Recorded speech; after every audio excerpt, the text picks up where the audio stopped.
Latest എന്ന് പറഞ്ഞവരെ ഇന്നത്തെ സുവിശേഷത്തില് അന്ധനായ മനുഷ്യന് കാഴ്ച കൊടുത്തതിന് ശേഷമുള്ള സംഭവങ്ങളാണ് നമ്മൾ വായിച്ചു കേട്ടത്. ഇവിടെ ഈ അന്ധനായിരുന്ന മനുഷ്യനോട് യഹൂദർ ചോദിക്കുകയാണ്, നിന്നെ സുഖപ്പെടുത്തിയവൻ ആരാണ് എന്ന് ചോദിക്കുകയാണ്.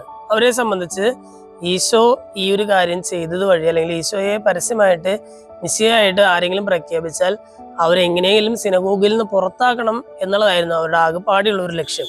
ഈശോയാണ് ഇത് പ്രവർത്തിച്ചത് എന്ന് പറഞ്ഞു കഴിഞ്ഞാൽ ഈശോ മഹത്വപ്പെടണം എന്നുള്ളതല്ല അവരുടെ ലക്ഷ്യം, എങ്ങനെയെങ്കിലും അതിൽ തിന്മ കണ്ടെത്തുക എന്നുള്ളതായിരുന്നു അവരുടെ ലക്ഷ്യം. രണ്ടാമതായിട്ട് ഇവര് ഈ മനുഷ്യന്റെ അന്ധനായിരുന്ന മനുഷ്യന്റെ മാതാപിതാക്കളോടും ചോദിക്കുന്നുണ്ട്, പക്ഷെ അവരും ഈശോയെ പരസ്യമായിട്ട് ഏറ്റുപറയാനായിട്ട് മടിക്കുന്നുണ്ട്.